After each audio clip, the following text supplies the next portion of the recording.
Irmãos queridos e amados, boa noite, paz seja convosco. Nesse momento, nós vamos mais uma vez refletirmos sobre a palavra. E antes de começarmos pensando nas Escrituras, eu queria tirar um momento para orar, em especial pelo grupo de irmãos que fazem parte do grupo de risco. Nós sabemos que a nossa cidade tem sido campeã no que se diz respeito ao contágio do Covid-19. Tem muita gente aí enferma. E eu tenho orado constantemente para que Deus guarde a nossa comunidade de fé, para que Deus liberte a Araguarina desse mal. E eu queria agora aproveitar para orar por você que é idoso, você que é enfermo, você que tem algum problema, que se coloque e termina estando então no quadro de risco, tá bom? Nós vamos orar por você e depois vamos pensar sobre o que a palavra tem a nos ensinar. Deus, nessa hora nós queremos te agradecer. Agradecer porque o Senhor é o nosso Deus, é o nosso refúgio, é a nossa fortaleza, é o nosso socorro bem presente em meio às nossas angústias. Nós sabemos que o Senhor é Deus dos deuses, Rei dos reis, Senhor dos senhores, que ninguém pode se equiparar ao Senhor. E é com essa convicção que nós nos apresentamos a Ti, suplicando a Tua bênção sobre as nossas vidas.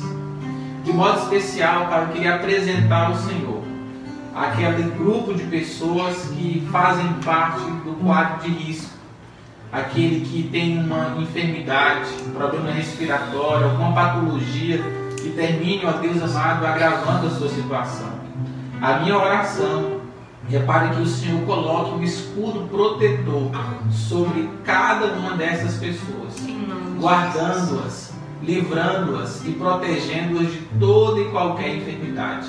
Em nome de Jesus, Pai, a minha oração contínua tem sido para que nenhum de nós sejamos contaminados. Mas se porventura, ó Deus, algum de nós passarmos por situações como essa, nós oramos para que o Senhor nos cure e para que nenhum mal nos aconteça. Continue, Pai, sarando a nossa cidade. Nós temos visto o aumento de casos no nosso meio e tem isso sim preocupado o nosso coração. A nossa oração é que o Senhor passe, ó Deus amado, trazendo, em nome de Jesus Cristo, nas asas do Teu Espírito Santo, a cura que todos nós precisamos. Abençoe a Araguarina, abençoe as nossas autoridades, abençoe as famílias carentes, abençoe o Teu povo, Pai. Esteja em nome de Jesus Cristo abençoando, porque nós somos os sacerdotes dessa cidade. Cada crente em Jesus Cristo é um sacerdote diante do Senhor. E nós queremos, como sacerdotes, cumprir com a nossa missão, intercedendo e pedindo ao Senhor para poder curar o nosso povo, curar a Araguarina e mudar o quadro clínico, ó Deus, das pessoas que estão nos hospitais. Nós pedimos a Tua bênção sobre nossa vida e a direção sobre o entendimento da Tua palavra, em nome de Jesus. Amém. Amém. Queridos, Gênesis, capítulo de número 14, versículo 12 em diante. Eu quero refletir mais uma vez em Gênesis, quase que dando uma continuidade sobre aquilo que nós pregamos domingo, embora nós vamos pensar em uma temática um pouco diferente, tá bom? Então aí da sua casa, Gênesis 14, versículo 12 em diante, diz assim: apossaram-se também de Ló, filho do irmão de Abrão, que morava em Sodoma, e dos seus bens, e partiram. Porém veio um que escapara, e o contou a Abraão, o hebreu. Este habitava junto dos cavalhais de Manre, o amorreu, irmão de Escol e de Aner, os quais eram aliados de Abrão. Ouvindo Abrão que seu sobrinho estava preso, fez sair 318 homens, os mais capazes, nascidos em sua casa, e os perseguiram até Dan. E repartidos contra eles de noite, ele e os seus homens feriu-os e os perseguiu até Oba, que fica à esquerda de Damasco. Abraão trouxe de novo todos os bens, e também a Ló, seu sobrinho, os bens dele e ainda a mulher e o povo. Que Deus aplique a sua santa palavra em nosso coração. Amém. Queria pensar hoje um pouco sobre relacionamento familiar. E nós sabemos que toda família tem as suas dificuldades quando se trata de relacionamento. Nossa família não é perfeita. E às vezes as imperfeições que estão presentes em cada membro da sua família terminam trazendo com que a família vive em algum conflito. Abraão, o pai da fé, o grande exemplo, para a igreja, também teve muitos conflitos em sua família.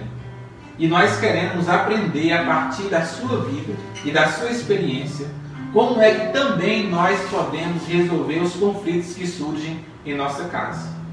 No domingo passado, nós pregamos sobre a vida de Abraão baseado no capítulo 13 e vimos no texto sagrado a prosperidade daquele homem. Vimos naquela época o equívoco de Abraão ir ao Egito, que simbolizava o mundo. Vimos que o seu recurso financeiro, que era muito alto, trouxe conflitos para a sua família. E nós vimos esses conflitos trazendo separação entre ele e o seu sobrinho. Também ainda observamos no domingo que Abraão abriu mão do seu direito para poder não perder a paz no seio da sua família. E olhamos para ele como um grande exemplo para nós. A Bíblia Sagrada diz que, ainda no versículo 10, quando Abraão se aparta de Ló, ele mostra para Ló que era bom que eles se separassem para não brigarem. E a Bíblia diz no versículo 10 que Ló, ele olhou e viu toda a campina do Jordão, que a terra era boa, como se fosse o jardim do Senhor. E a Bíblia diz que ele escolheu a campina do Jordão para ele. Normalmente seria o mais velho que escolheria, no lugar de Abraão, sendo o homem mais velho, que estava no lugar de pai de Ló, seria ele que deveria fazer a escolha. Ele deu essa oportunidade para Ló, e Ló não perdeu, ele foi oportunista. Outra pessoa no lugar de Ló diria: não, tio, pode escolher. Eu que vim seguindo ao Senhor, onde o Senhor for, eu vou para o outro lado. Mas Ló não abriu mão e fez uma escolha baseada no que os seus olhos acharam ser melhor. O que nós percebemos que Ló começou a andar pelo que via, contrariando uma ordem das Escrituras Sagradas que nos ensinam a não andar pelo que vemos, mas pelo que cremos. Ao mesmo tempo, a Bíblia Sagrada nos mostra que Ló, ele foi concupiscente, a concupiscência dos olhos, viu, achou bonito, achou melhor e terminou então tomando essa decisão. O versículo 12 do texto ainda 13, a título de introdução, diz que Abraão ficou em Canaã, mas Ló, ele habitou na campina, na cidade da campina, e foi armando a sua tenda passo a passo em direção a Sodoma. O versículo 13 do capítulo 13 diz que os homens de Sodoma eram maus e grandes pecadores diante do Senhor. Olha só, Ló fica na cidade das campinas e o texto diz que pouco a pouco Ló foi armando as suas tendas em direção a Sodoma. Todos nós sabemos que Sodoma é uma referência de iniquidade. Sodoma é uma referência de pecado, a tal ponto os seus pecados irarem tanto o coração de Deus, que Deus decidiu julgar Sodoma e Gomorra por causa da iniquidade predominante daquele povo. Ló não sabia, mas ele estava armando as suas tendas em direção à iniquidade, e que essa conduta de Ló traria consequências estarrecedoras para ele e para a sua família. O versículo então 12 que nós lemos, do capítulo 14, vai nos trazer uma informação que apossaram-se também de Ló, filho do irmão de Abraão, que morava em Sodoma, e os seus bens também, e partiram. Agora nós olhamos para o texto sagrado e vamos perceber que do versículo 1 até o versículo 11 de Gênesis 14, a Bíblia vai nos relatar que teve uma guerra de 4 reis contra outros 5 reis. E o rei de Sodoma perde a guerra. Mas como Ló estava morando em Sodoma, ele é pegado, ele se torna cativo, ele se torna literalmente escravo desse outro grupo, ou desse rei que venceu aquela guerra. Detalhe, Ló não sabia, mas as escolhas erradas que ele fez ontem faria dele hoje um homem prisioneiro. Não somente ele, mas juntamente com ele, a sua família também seria aprisionada. E isso daqui deve nos fazer refletir, porque as escolhas erradas de um pai de família não prejudicam somente ele, mas toda a sua casa. A Bíblia nos relata que agora ele é escravo. E é uma coisa interessante, porque nessa época, quando alguém era tomado como escravo, teria de trabalhar forçadamente, sem nada poder receber. As mulheres eram forçadas pelos homens da guerra, literalmente estupradas, e as mulheres mais velhas usadas para poder fazer trabalhos domésticos. Era justamente essa situação em que a família de Ló poderia se encontrar por causa das suas escolhas erradas. Então, antes de você tomar a decisão na sua vida, antes de você escolher a direção para onde você quer seguir, busque a orientação de Deus, para que a semelhança de Ló, nós não armemos as nossas tendas em direção a lugares que possam prejudicar a nossa vida e, sobretudo, a qualidade da nossa família. O texto sagrado diz que Abrão fica sabendo desse incidente. E aqui nós tiramos a primeira lição do texto. Abrão era um homem do coração perdoador. Porque o texto sagrado diz que ele vai lutar por Ló, para tentar resgatá-lo. Ora, a Bíblia Sagrada nos mostrou que Abrão tinha motivos o suficiente para estar irado com Ló. Primeira razão é porque Ló não tinha sido convidado por Deus. Ele montou literalmente na garupa de Abrão e foi. O texto diz que não foi Abrão que levou Ló, foi Ló que foi com Abrão. Ele pessoalmente decidiu seguir.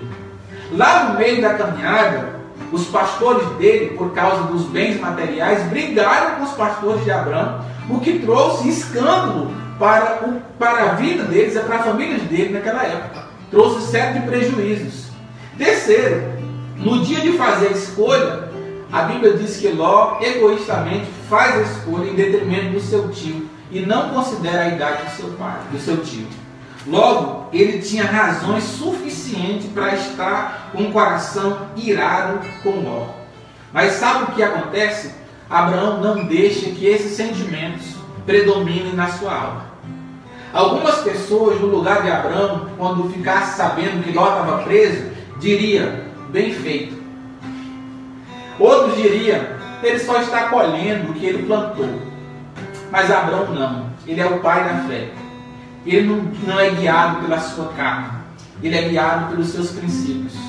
O que predomina na vida de Abraão é um coração perdoador. E ele é justamente perdoador porque agora ele vai lutar para poder resgatar o seu sobrinho. Se ele tivesse um coração rancoroso, certamente ele deixaria Ló se arruinar, se afundar e permanecer sendo escravo daqueles reis. Meus irmãos, isso nos ensina que todos nós também precisamos ter um coração perdoador. Na família, volta e meia, vai surgir conflitos, vai surgir divergências, vai surgir confusão. E parece-me que as pessoas que nós mais amamos são justamente essas que têm mais facilidade em nos magoar. Porque o comportamento das pessoas com quem nós não convivemos não nos afeta. As palavras das pessoas com quem nós não convivemos não nos machucam. Mas a palavra de um ente ou de um familiar nosso, dita contra nós, uma postura deles pode ferir o nosso coração. E é justamente nessa hora que nós precisamos ser filhos de Deus o suficiente para poder aprender a liberar perdão. Perdoar é remover a culpa, é enxergar o ofensor, mas não mais enxergar a culpa que ele fez contra nós ou o crime que ele fez contra nós. Por isso nós precisamos aprender a perdoar. Recentemente eu ouvi uma história que me marcou, porque uma mãe teve uma falha com a sua filha. E há 10 anos a mãe não conseguia reatar o relacionamento com a sua filha. A sua filha, machucada com a mãe, mudou de cidade. E uma década inteira sem conseguir ter contato com a filha. A mãe é acometida de câncer. E a situação dela foi se agravando. Quando ela percebeu que não estava bem, mandou um recado para a filha. Mande a filha vir aqui, chame a minha filha que eu quero me reatar com ela. Eu quero pedir perdão para ela. Eu quero me reconciliar com ela. A filha não veio. No leito de morte, aquela mãe mandou o segundo recado para aquela filha. Filha, vem aqui. Eu preciso me reatar com você para partir em paz. E a filha não foi. A história diz que aquela mãe morreu. E ainda no velório, as irmãs tentavam chamar aquela outra irmã para poder se despedir da sua mãe. E ela, com o mesmo coração rancoroso, ela decidiu não ir, nem se despedir da sua mãe. Meus irmãos, tem muitas famílias afetadas pelo rancor. Alguém com quem nós nos desentendemos lá no passado e até hoje esse relacionamento não foi reatado. E não foi reatado por causa da incapacidade de exercer o perdão. Os nossos familiares precisam ser perdoados. E nós precisamos perdoar aqueles que nos ofenderam. A Bíblia Sagrada diz em Colossenses 3,13: suportai-vos uns aos outros e perdoai-vos uns aos outros. Se alguém tiver motivo de queixa um contra o outro, perdoai-vos, assim como Jesus nos perdoou. Logo, o texto diz: se eu tiver motivo de queixa contra alguém, a minha ação é o perdão. Todos nós, volta e meia, temos razões para nos queixarmos dos nossos familiares. E todos nós, às vezes, também somos alvos dos queixumes deles, em função dos nossos desvios de comportamento, de uma palavra mal colocada, de uma postura adotada de forma errada, e nós terminamos ofendendo e sendo ofendidos. Então, se você tiver um motivo de queixa, a orientação da Bíblia é: perdoe. O modelo do perdão é Cristo, assim como Ele vos perdoou. O perdão é uma doutrina fundamental no cristianismo. E nem uma pessoa pode se dizer cristã se não aprender a perdoar da forma como Cristo também perdoou. Então, a primeira orientação que eu trazia e traria para você essa noite é: não importa o que fizeram com você, se reconcilie com a sua família. Família é bênção de Deus. E é normal que às vezes nós tenhamos dificuldades de relacionamento. Mas a mágoa não pode prevalecer sobre o perdão. Porque em nós habita o Senhor Jesus Cristo. E é Ele que está nos ensinando a perdoar. Amém. Primeira lição que nós tiramos. A segunda questão que eu queria abordar, meus irmãos, é que Abraão decidiu lutar pelo seu familiar que estava aprisionado. No versículo 12 do capítulo 14, o texto diz que Ló estava preso. Ele era literalmente escravo. Ele tinha sido furtado, levado pelo inimigo. Literalmente. Porque o amigo não aprisiona ninguém. Só os inimigos podem nos aprisionar. E é interessante nessa hora observar que também nós, todos nós, também temos familiares presos. A prisão de Ló era uma prisão física. Mas a maioria das prisões dos nossos familiares, elas são espirituais. O inimigo que prendeu Ló era um homem. Mas muitas vezes o inimigo que prende familiares nossos é o inimigo da nossa alma. É o próprio diabo. Que muitas vezes tem aprisionado muitas pessoas na nossa família para que se mantenha a serviço dele.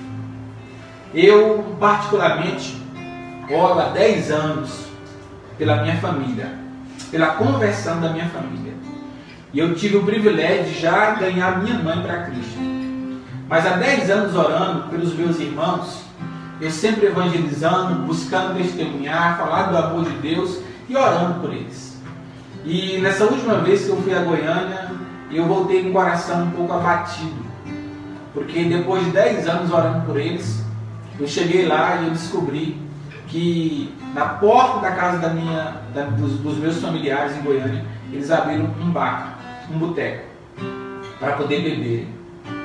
E o meu outro irmão, de forma sarcástica, disse: eu não vou mais para o boteco, agora eu vou para a casa da minha irmã, para a casa da maninha, para poder beber.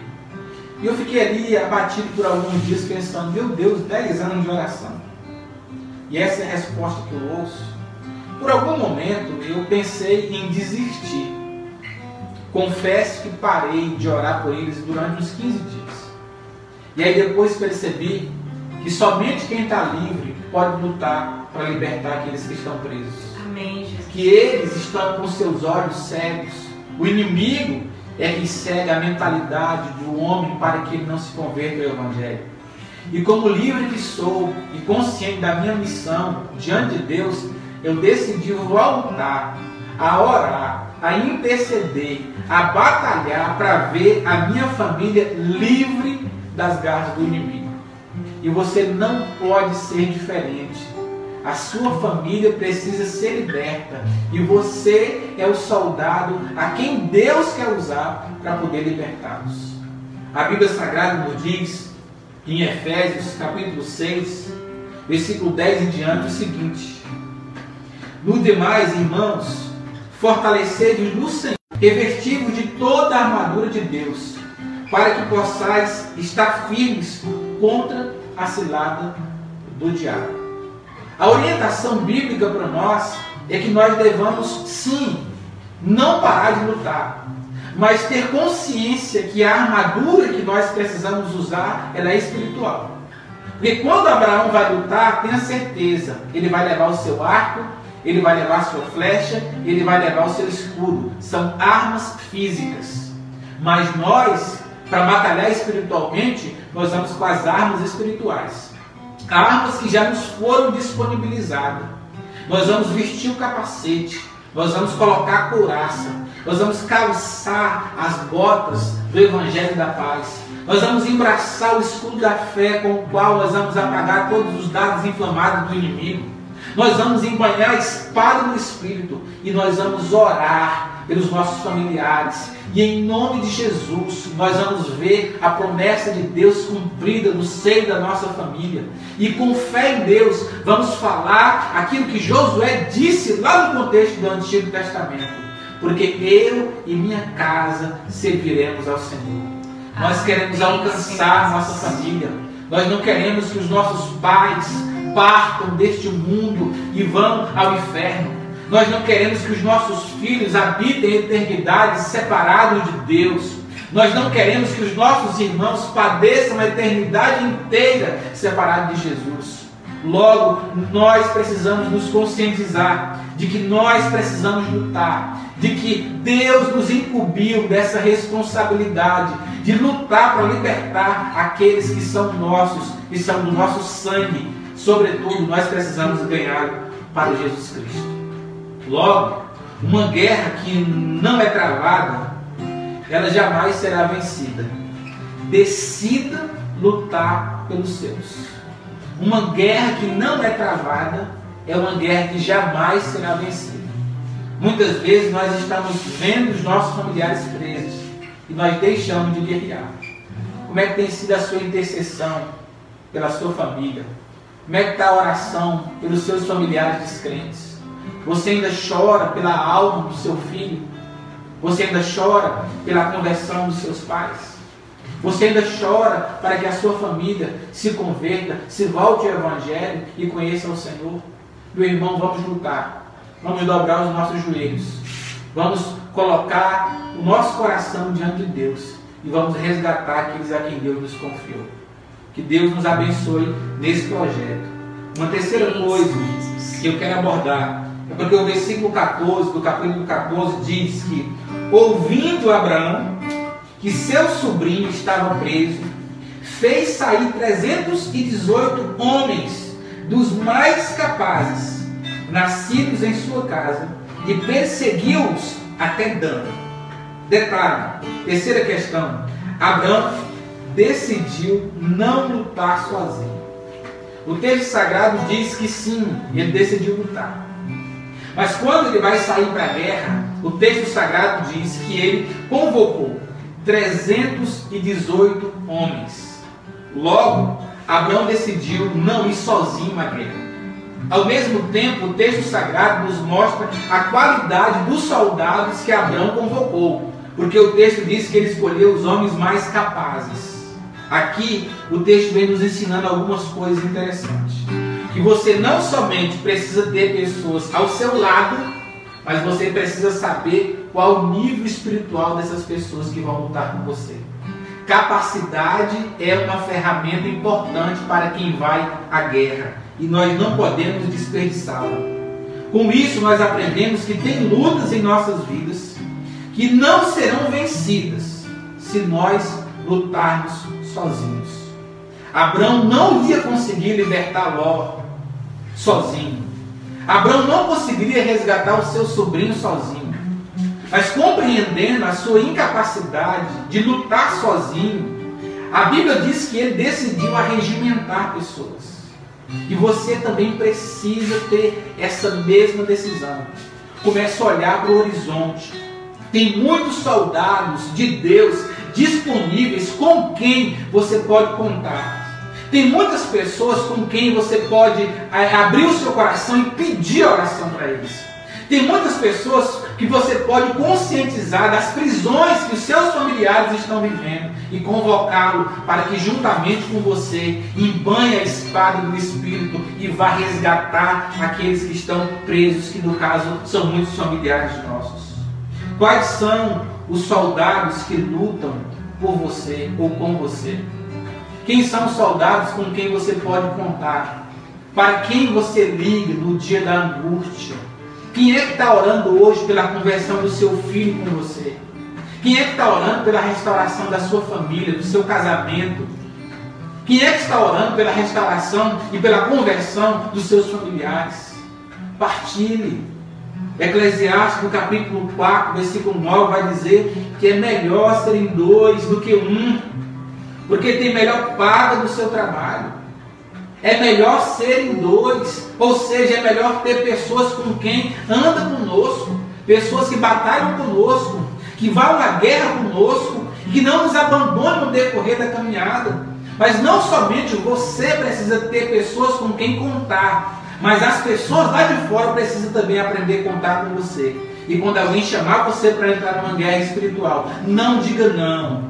Abrace essa luta, batalhe em favor dessas pessoas, porque nós vamos ajudar a resgatar os filhos, os sobrinhos, os Lós que estão presos nas garras do inimigo. E nós vamos conseguir trazê-los de volta para o seio do Senhor. Amém. Madre Teresa de Calcutá, certa feita, disse: eu posso fazer coisas que você não pode. Você pode fazer coisas que eu não posso.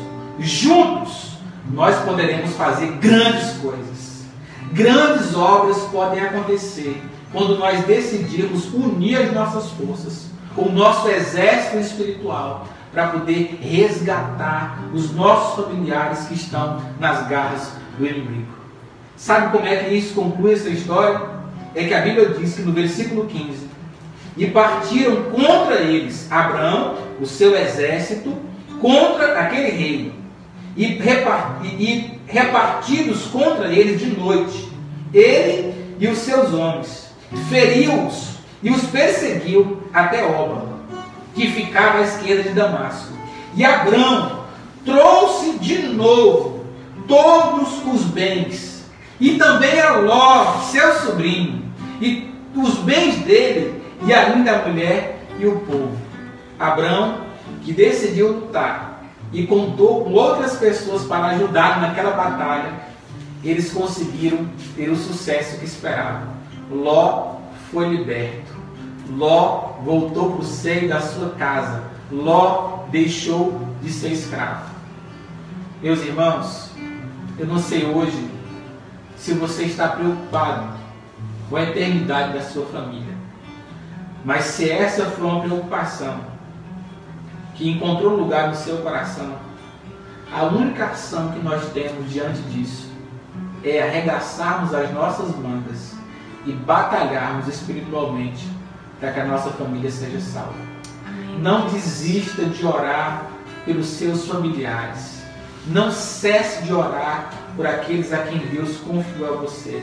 Talvez na sua casa só você entregou a sua vida a Jesus. Então você é o instrumento de Deus no seio daquela casa para poder batalhar pela sua família.